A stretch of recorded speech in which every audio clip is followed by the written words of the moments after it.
An objection is when one of the lawyers has a complaint about a question that's asked by the other lawyer or about some of the evidence that one of the witnesses is going to give.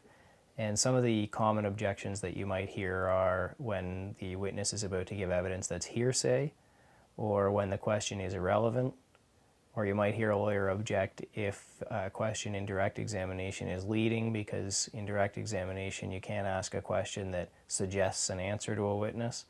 Or finally, you might hear a lawyer object if they feel that the other lawyer is badgering the witness, which is probably something you're familiar with from TV, where the lawyer just keeps hammering away at the witness with the same question without giving the witness a chance to answer it, or just keeping because the lawyer doesn't like the answer. So when you have an objection to make, the first thing you want to do is stand up and wait for the judge to recognize that you've stood up.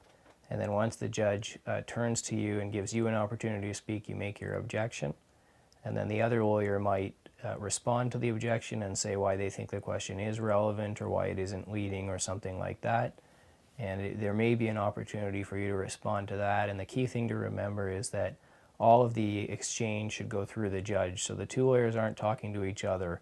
They're always speaking to the judge. After the judge has ruled on an objection, then the lawyer who made the objection sits down and the examination continues in accordance with the judge's ruling. There's no further opportunity to argue about it.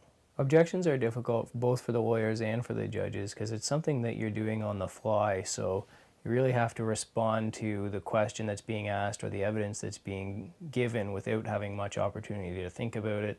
You have to decide whether it's something you're comfortable with or you have a complaint about, and then stand up and object. And the judge has to decide on the fly whether they think it's acceptable, either the question or the evidence is acceptable, and then rule on it. So it's really difficult for everybody involved. The idea is that you'll get a fair bit better at objections the more trials you do, because you'll have more experience and you'll be more used to understanding what types of questions and what type of evidence is acceptable and what isn't. An individual at the school. Just one moment, please. Objection, Your Honor. And what is the basis for your objection? The evidence is hearsay. All right, any response? Yes, Your Honor. This is basically part of the narrative as to why Donovan Tizzy is a suspect and why he was further sought out to be questioned. And also, the rumors aren't going to be used for the truth of the matter. It's just basically for the narrative as to why he was suspected. All right, I'm prepared to admit the evidence as part of the narrative to explain the officer's actions and what happened, but not for the truth of the contents. Thank you. Go ahead. Thank you.